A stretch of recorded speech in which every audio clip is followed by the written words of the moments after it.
Tianjin और शुनताओ तो Schuman के घर आते हैं और शुमैन के फादर उन दोनों को मिलने नहीं देते हैं। तियानजिन कहता है कि आप हमें उससे क्यों नहीं मिलने दे रहे हैं। शुमैन के फादर कहते हैं मैं उसको उसकी मनमानी नहीं करने दे सकता और ना ही मैं तुम उससे मिलने दूंगा।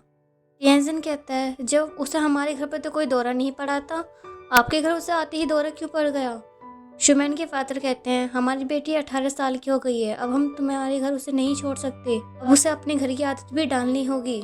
ताओ तो कहती है एक बालिग लड़की को घर में कैद रखने की सजा जानते हैं या मैं बताऊं। शुमैन के फादर कहते हैं इस बारे में उसकी मॉम से बात कर चुका हूँ।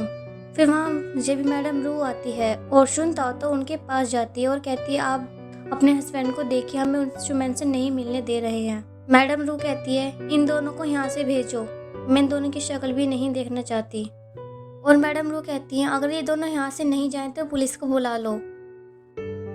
फिर वहाँ कुछ ही देर बाद पुलिस आ जाती है और उन दोनों को वहाँ से जाने के लिए कहती है। ये सीन यहीं खत्म होता है। नेक्स्ट सीन में देखते हैं तियानजिन और शुन ताओ तो रुबिका के पास आते हैं और उसे शुमैन के बारे में बताते हैं और उससे पूछते हैं क्या हम उनके पेरेंट्स पर कोई केस कर सकते हैं। रुबिका कहती है उन पर हम केस नहीं कर सकते क्योंकि वो उसके पेरेंट्स है और वो उनकी बेटी है। बस उनको समझाने का, इस प्रॉब्लम का बस एक ही सोल्यूशन है, उसके पेरेंट्स को समझाना।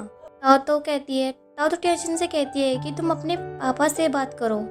तियानजिन कहता है पापा मेरी बात नहीं मानेंगे, तुम ही कुछ करो।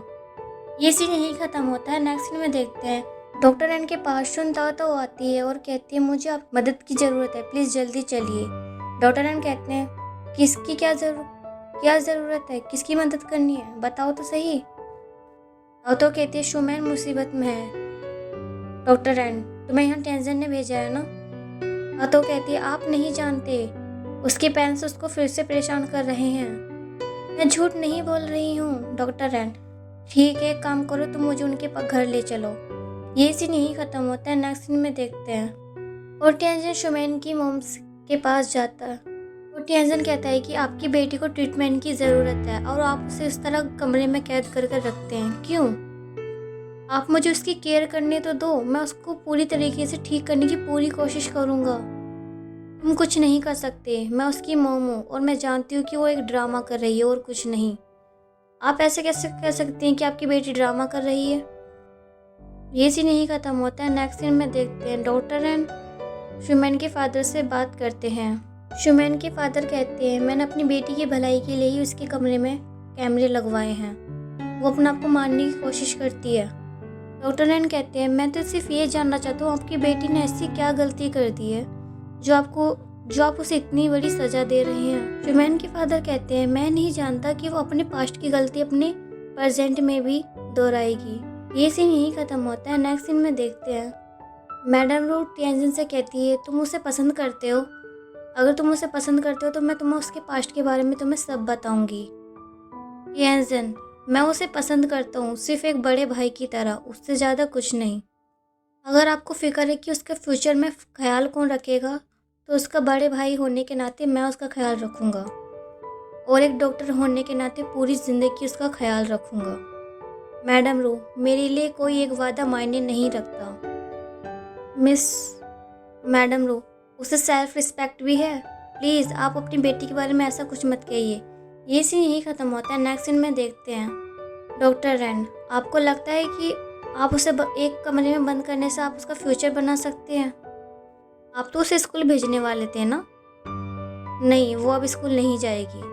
क्यों नहीं जाएगी? हमने उसके लिए लाइफ इंश्योरेंस करवाया था। कल मुझे इंश्योरेंस का कॉल आया था और उन्होंने बताया कि उसके अकाउंट में 1 रुपया भी नहीं है, उसने सारे पैसे निकाल लिए हैं। डॉक्टर रैन आपने उससे पूछा नहीं कि उसको इतने पैसों की क्या ज़रूरत पड़ गई? पूछा था, उसने कुछ नहीं बताया हमें। ये सीन यहीं ख़त्म होता है। नेक्स्ट सीन में देखते हैं मैं उसकी माँ होने के नाते सिर्फ यही चाहती हूँ कि तुम जैसा कोई ख़ानदानी लड़का मेरी बेटी से शादी कर ले, शादी करके और उसे इस खाई में से बाहर निकाल ले। तियानजिन मैडम आपकी बेटी को मैडम कोई दूसरा बचाने क्यों आएगा, उसको खुद को निकलना होगा। अब मुझे समझ में आ रहा है कि आपकी बेटी आप लोगों से दूर क्यों भागती है। बेटा हम तुम्हें अपनी सारी दौलत तुम्हारे नाम कर देंगे अगर तुम मेरी बेटी की वीएफ बन जाओ तो। मैडम, प्यार पैसों से नहीं खरीदा जा सकता और मैं ऑलरेडी किसी और से प्यार करता हूँ। मैं जानती हूँ तुम जैसा लड़का हर कोई लड़... मैं जानती हूँ कि तुम जैसा लड़का कोई लड़के ख्वाब भी हो सकता है, हकीकत नहीं। यंजन, जिसे मैं पसंद करता हूँ शायद वो मुझे पसंद नहीं करती। जब भी मैडम रू के पास कॉल आती है, ये सीन यहीं ख़त्म होता है। नेक्स्ट सीन में देखते हैं और शुमैन के फादर के पास भी कॉल आती है। ये सीन यहीं ख़त्म होता है। नेक्स्ट सीन में देखते हैं सभी हॉस्पिटल आते हैं और शुमैन की गार्डियन बताती है कि शुमैन ने सुसाइड कर लिया है, सुसाइड कर ली। और ये बात सुनकर सभी बहुत दुखी हो जाते हैं और वहाँ टेंशन भी होता है और शुमैन को देखकर बहुत ही ज़्यादा रोने लगता है। ये सीन यहीं ख़त्म होता है। नेक्स्ट सीन में देखते हैं और टेंशन शुमैन को बहुत ही ज़्यादा मिस कर रहा होता है और हर एक मोमेंट के बारे में याद कर रहा होता है। वो हर एक मोमेंट को मिस कर रहा होता है। ताओ भी वहीं होती है और वो भी शुमैन के बारे में सोच रही होती है।